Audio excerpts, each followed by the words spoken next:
Hello, and welcome to Panther Sports Zone. I'm Worthington Moore. And I'm Damari's house. This weekend, the ladies Panthers softball team took on TSU in a 3-game series. Here's how it went down. This weekend, the PVMU softball team had a 3-game series versus the Texas Southern Tigers. With the first game being very intense, the Tigers took the dub 3-2. In the second game of the series, the Tigers ran away with the game, winning 9-2. In the last game of the series, the Panthers were able to gain momentum by winning 9-7. The Panthers hope to take the momentum from the third game on to the next 3 games as they face the Southern Jaguars in Baton Rouge, Louisiana on April 8th through April 9th. This is Janari's house reporting from Panther Sports Zone.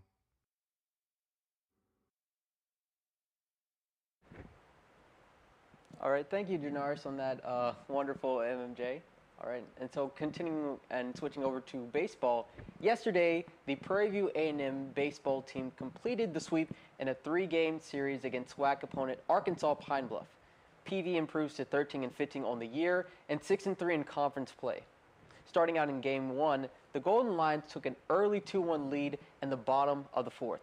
The Panthers responded in the top of the 5th, putting 3 more runs on the board to take a 4-2 lead. Pine Bluff threatened in the bottom of the 7th, adding a 3rd run to their score to make it 4-3. 2 more outs by UAPB closed out the inning as the score held the rest of the way for a PV win. And a key theme to Panther baseball this season, Prairie View simply outmatched the Golden Lions with a 7-run 6th inning to take game to 12-3. After a 3-run outing in the prior inning made it a close 4-3 game, a Trey Turner triple turned it into 4 runs as designated hitter Dominique Cox finished the rest with a 3-run homer that was simply too much for the opposition to handle. In the closing Game 3, UAPB put on 2 runs in the bottom of the 1st before Prairie View scored 7 runs over 4 innings. The Golden Lions managed to chip into their lead with a 2-run 7th and a run in the 8th, but it wasn't enough to overcome the Panthers, who won their 8th consecutive bout against Arkansas Pine Bluff. The Panthers will return to action when they play host to the Houston Tillotson Rams tomorrow, April 5th, for a 1 p.m. first pitch at Tankersley's Field. The PVNU men's and women's track team continues to improve as they competed at the University of Houston Invite. Freshman Savoria Anderson threw down the personal best in the long and triple jump with the leaps of 5.24 meters and 12.37 meters. Senior Denab Murphy also had a personal best when she improved her season's best by over 5 seconds down to 4 minutes 40.29 seconds in the 1500. In his first 400 of the outdoor season, DJ Cobb placed top 3 in the time of 47.54 seconds, the fastest time in this season in the SWAC. To round out the performance distance runner, Simon Shy had his field day as he impressed in the 1500 with the 2nd fastest time in the SWAC at 3 minutes 56.42 seconds.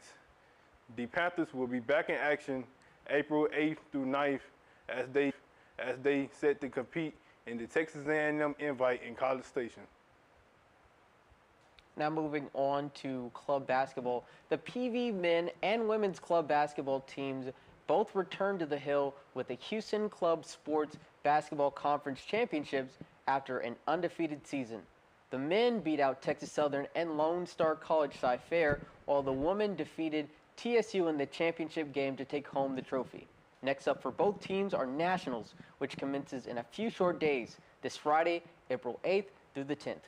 Congrats to both teams on an undefeated season, and good luck at Nationals. And when we come back from the break, we'll go into a little bit of both men and women's SWAC track and field honors, and a little bit more into the details surrounding the Allen Media Group and SWAC partnership deal. We'll have more on that after the break.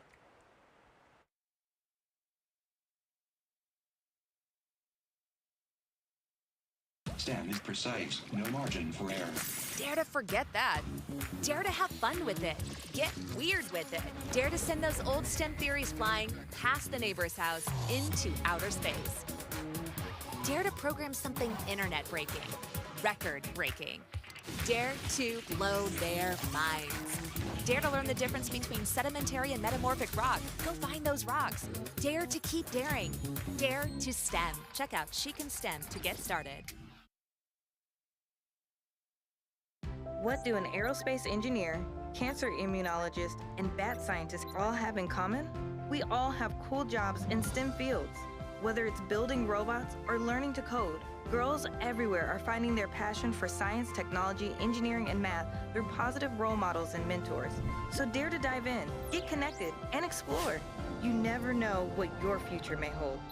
Learn more about these and even more cool jobs at shecanstem.com.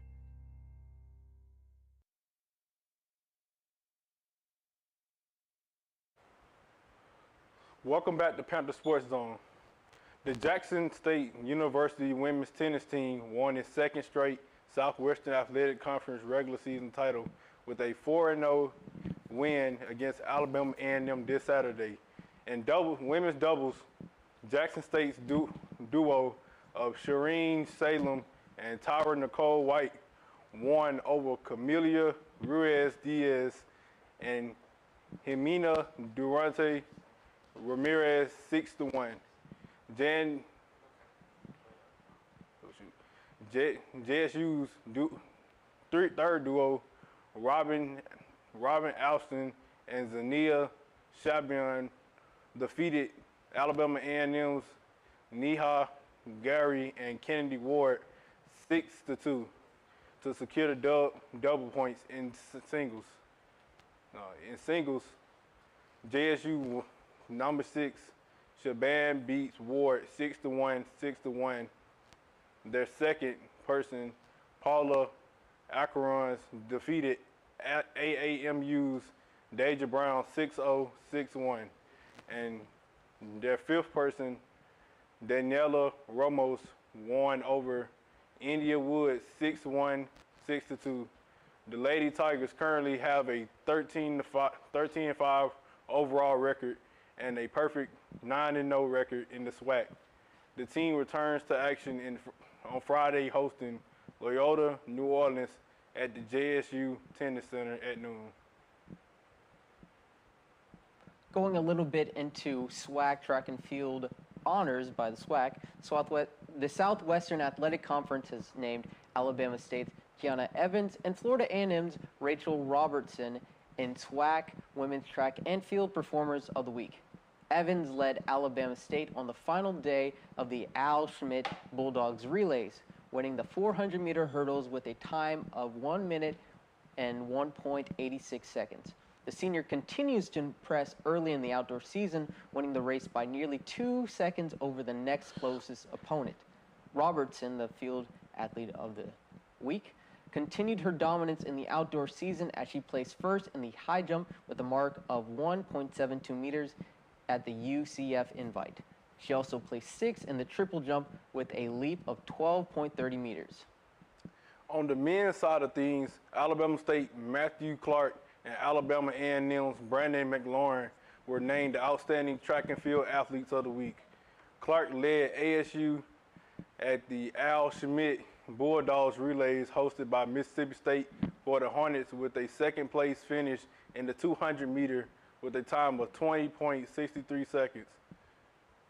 The top collegiate time in the race, Brandon McLaurin delivered one of his best performances of his career at the McLaurin-Simons Invitational hosted by Murray State. He will win the javelin with a throw of 57.99 meters and jump himself into second place in the long jump with the jump of 6.99 meters. His mark in the javelin throws him up in first in the conference. All right, Janaris, a little bit of, not let's say recent news, but a few weeks ago, the Allen Media Group and the SWAC announced a partnership deal that would look to improve, media.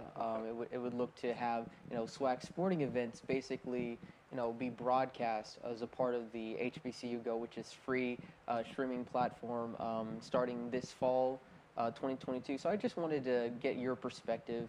Yeah. What do you think of this move, overall when it comes to that partnership and just HBCU sports in general? Yeah, I say it's better to, like, just in case, say, like, you have like a school that have their own streaming service, but it's not working that day. They would want a plan B. So hey, the HBCU Go thing will actually be the plan B, and say like they can't just go to ESPN or NBA TV or something to like guarantee to watch their favorite HBCU perform in a sport or something like that. So HBCU Go is basically like the better move. Yeah, I take it as a move that has it kind of like as a one-stop shop, not just for, I think a lot of the times, like over the years, that HBCUs, like specific HBCUs especially, they've had to, do their own coverage. They've had to, broadcast their own. So like, because, obviously we're here at Prairie View, our athletic department has had its own, entity of, broadcasting games out on its own, streaming platforms and services. And, each and every respective HBCU and university around the country has had to do the same.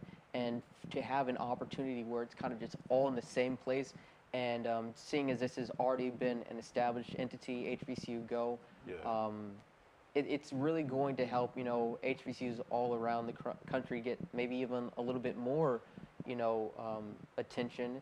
And I definitely hope that, student athletes, this can only benefit the student athletes, universities as a whole, and, get to showcase, our talents and our capabilities. I think that's, we've seen that being a recent trend. Yeah. I don't want to, coin it like the Deion Sanders effect or anything like that, but I kind of want to say that he's had like a big impact in being a part of that presence, which is said, why are we not getting, certain things, certain resources? We've been quiet for, a little bit too long. So let's, do whatever it is that we can to make sure that, our voices, our student athletes, our coaches, our sports, our culture, everything that's a part of that is being shown.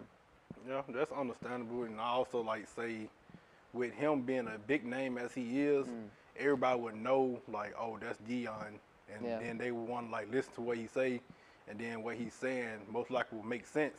So basically, you can have people that actually like want to tune in, like say like people that don't really pay attention to HBCUs. Yeah.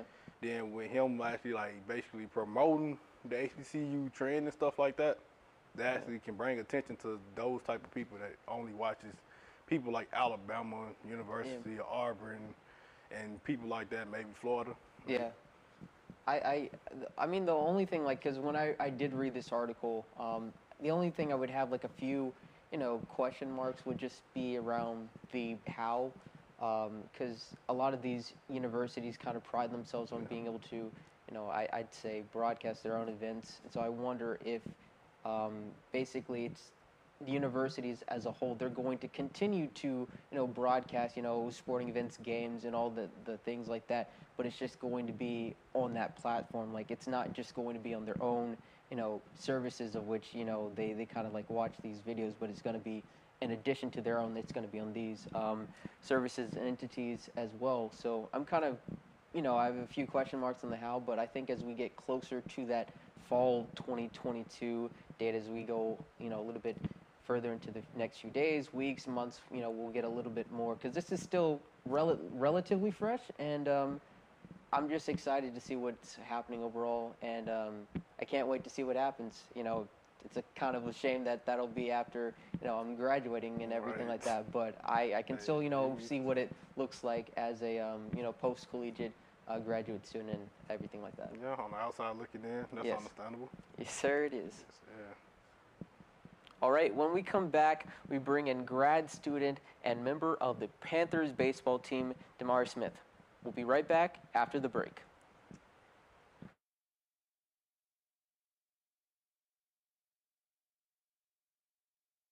Margin for error. Dare to forget that. Dare to have fun with it. Get weird with it. Dare to send those old STEM theories flying past the neighbor's house into outer space. Dare to program something internet breaking. record-breaking. Dare to blow their minds. Dare to learn the difference between sedimentary and metamorphic rock. Go find those rocks. Dare to keep daring.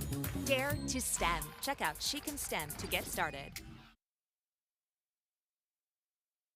What do an aerospace engineer, cancer immunologist, and bat scientist all have in common? We all have cool jobs in STEM fields. Whether it's building robots or learning to code, girls everywhere are finding their passion for science, technology, engineering, and math through positive role models and mentors. So dare to dive in, get connected, and explore. You never know what your future may hold. Learn more about these and even more cool jobs at shecanstem.com.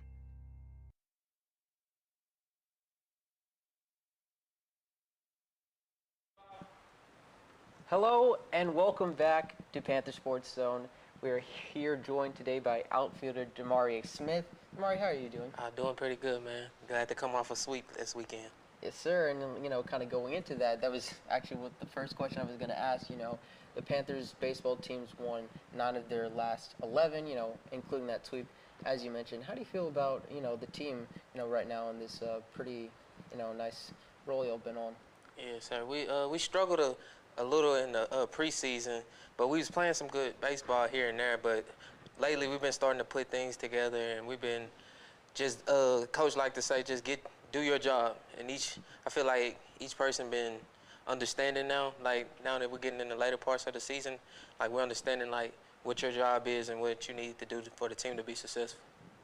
Mm-hmm. Okay, so in the prior series, you went 5 for 8 at bat, right? Yes, sir.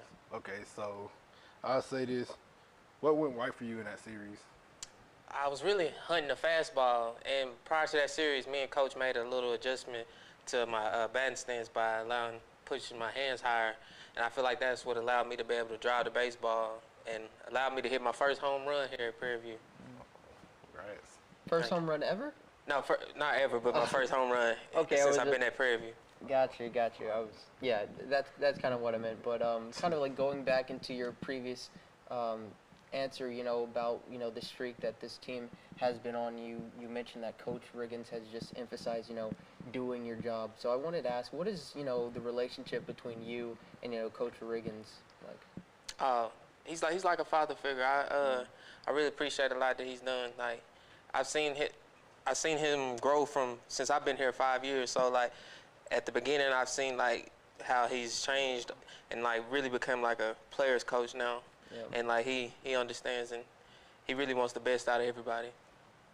Mm-hmm. Okay, and I also see the stat that y'all had 17 runs in 7 innings. So, would you say that was y'all best performance ever that you have been a part of? Maybe not ever, but I feel like that day, like I was saying earlier, everybody was just doing their job and just getting it to the next guy, We like to say walk, hit, or be hit, and everything was going right for us that game that we won 17-0. Nice.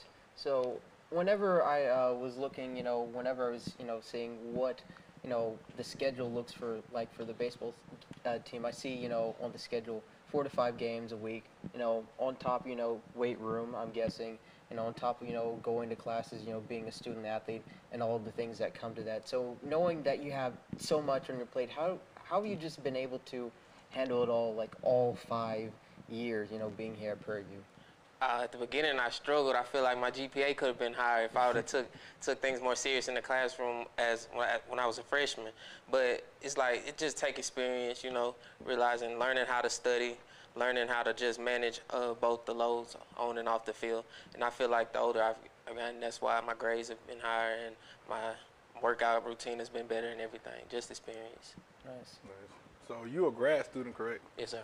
So I'll say, like, what made you want to continue to be a part of the team despite graduating from undergrad? I would have to say SWAC T last year. I feel like we were this close from winning it. We got shut down because of COVID a few times, but we played some pretty good games in the SWAC tournament, and we had really had a family feel, and I just didn't want to end like that. So I just wanted to come back again and try to get me a SWAC ring before I leave. Nah, I can definitely respect that. So seeing as how you're a grad student, you've been on part of this program for such a long time, do you kind of like have like a mentorship role to the people that are underneath you, the underclassmen, the freshmen, the sophomore that are on this team? Yeah, yes, sir. I would say, actually, the person behind me, Jaden Williams, he's going to be an upcoming star for Prairie View. Look out for him in a couple years. Braden Johnson, look out for him too. He'll be a star in a couple years. But yeah, like they come to me because they know I've been there, and I just try to calm them down, let them understand. Just work while you wait, because when your time comes, then you have to be ready to perform. And I feel like that's what they'll do. They'll be ready. Okay. So in your opinion, I want to say like how is like the momentum is in baseball? Well, that's actually a good question. Going back to the Alcorn series, like we beat them bad the first game, but then the second game we didn't beat them as bad. I think we only won by 1 run, and that gave them momentum to feel like that they could compete with us. The third game, which we ended up losing by 1 run in the bottom of the ninth. So momentum is a big thing in baseball. Like we like to say, hitting is contagious. So if one person getting a hit, then more than likely it keeps everything rolling for the people behind them. Yes. So basically, you say keep it, because if you lose it, it's gonna be hard to come back. Yeah, it is. It's hard to, once you lose it, it is hard to come back. But you can lose it and get it back, because like I stated earlier, in the Alcorn series and in the Pine Bluff series for this past weekend, in the game 3 we had lost momentum early, but we ended up gaining it back late to be able to come out with the victory. So you mentioned some of the younger people to look up, that are on the rise. Who are some people that currently are, standouts on the team? Right now, Robbie Maldonado, he's a Friday starter pitcher. He's been taking care of business. He every time he gets on the mound, I feel like we have a chance to do some great things. Also, Mason High School, he's one of our catchers. He's been swinging the bat pretty good here lately. And Alex Martinez, he just hit a home run this past weekend. Yeah. And Trey Turner, he's actually leading the team right now in batting average. He's getting about two or three hits a game, and he's been taking care of business. Also, Benjamin Yabar. Yeah. Yes. That's nice. So, as of right now, the record is not where you or the team wanted to be at, correct? Yeah, yes, sir. So it's getting back right though. Yeah. Like we lost some games early that I feel like we should have won, but we're getting back right now in conference play. Yeah. So, what do you think like your team will have to do to like improve to make ends meet on that end? Actually, just keep playing good baseball like we have been lately. If we keep playing like we've been in conference play, then I feel like our record is going to show. I feel like we'll get over 500, and then at the end of the season, it'll show a good record. Nice. So I think I might have, touched upon this a little bit earlier, which is that baseball, the workload that you'll put on is just tremendous. And knowing that games can kind of be a little bit long, I think with 9 innings, right? Right. So I wanted to ask, within, the teammates that you have, what are some of the things that you'll do in game to kind of keep yourselves motivated, keep your guys in it, just make sure that everyone's, feeling the best that they can? We try to have fun, and we try to compete with each other to see who can make the best play. We like to say live. That makes sure everybody engaged in the game, to make sure that we can make plays for our pitcher. That's one thing. Yeah, and kind of to go off of that, whenever I was at the baseball game, I think it was last Sunday's, not this Sunday's, baseball game for Alcorn, I noticed that whenever y'all get up to the plate, there's specific songs. So I'm guessing that y'all got to choose all of that stuff. Our walk-up songs get you right mentally before you step in the box. Something to pump you up. Yeah. Okay, so speaking on music and stuff, so I know how certain athletes they have their own work when they warming up and stuff. They might put their headphones in, listen to some motivational stuff, and listen to certain songs that turn them up on some stuff. Do you have any specific thing that you do? Oh yeah, listen to Lil Baby. I feel like I'm a part of 4PF. So anytime Lil Baby, anything he got, that's what I'm listening to before the game to pump me up and get me ready to dance and all type. Yeah, Lil Baby and Dirk. Definitely. Okay, so looking up at the schedule, are there any games that you'll have squared or circled or anything like that? TSU maybe? Yeah, this weekend actually coming up, we have play TSU. I actually haven't beat them in a series since I've been at Prairie View, so I'm looking to change that this year. Then I believe we go to Southern too next week, and That's a big series too. But we try to take one game at a time. We play Houston Tilson tomorrow. We have a doubleheader with them, so we'll try to take care of business with them, and then we go to McNeese Wednesday, and then we come back, have a good practice Thursday for this weekend, and try to take care of business and keep winning these conference series. Nice. Okay, and just one personal question. When you say win a series, do you mean like win, best 2 out of 3? Like, Yeah, okay, win gotcha, best 2 out of 3. Gotcha. Okay, cool. Okay, so going back, I say like, I know like people have their whys and like why do they do the stuff they do. So like, is there anything that like motivated you to want to play baseball? And me being from a small town, I'm from a town called Pineland, Texas. Only about 800 people where I stay. So people, young boys don't get the opportunity to go play Division I baseball at the next level. So I try to be motivation for them to let them understand that they can go to the next level and play. Also, me being only 5'8", that's so sometimes people think like, oh, you too short to be playing, but I use that as motivation to do what I can. Had teammates shorter than that and playing. Yeah, I actually have some teammates shorter than me now. Y'all shorter than me too. They try to think that they're not. Shoot, I'm trying to think of that one guy from Houston. Jose Altuve. Jose Altuve, yeah, he's like 5'4", shoot, if he. Yeah, he can swing it though. Yeah, he can swing it. AL MVP. That was something special. Yes, sir. Definitely. All right, so I was to kind of like continue on that. Being from a small town, was there any like particular reason? Was there anything? Maybe it was Coach Riggins. Maybe it was financial reasons or just anything for why you ended up coming to Prairie View. My high school is actually a predominantly white high school, so I wanted to come to a HBCU to get this experience because it's like coming from where I'm coming from. This is like a whole different world. Like, but now I feel like coming to Prairie View was the greatest decision I made in my life. Yeah. You have anything to add, Janaris? Shoot, not at the moment, bro. All right. Well, Damari, thank you so much for coming out here. We wish all the best for upcoming games, and I know that y'all still have quite a few ways away through the season. So this is like the halfway part. Yeah.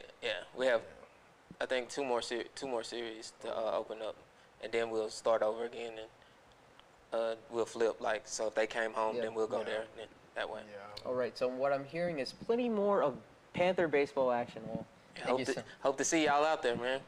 You definitely will see us out Yes, there. sir. Thank you. Well, thank you for coming on to the show, and thank you to everyone for watching another edition of Panther Sports Zone. Make sure to catch us and tune in to us every Monday, Wednesday, and Friday for Panther sports news and information from around the SWAC. Once again, I'm Worthington Moore. I'm Janari's house. And we are signing out.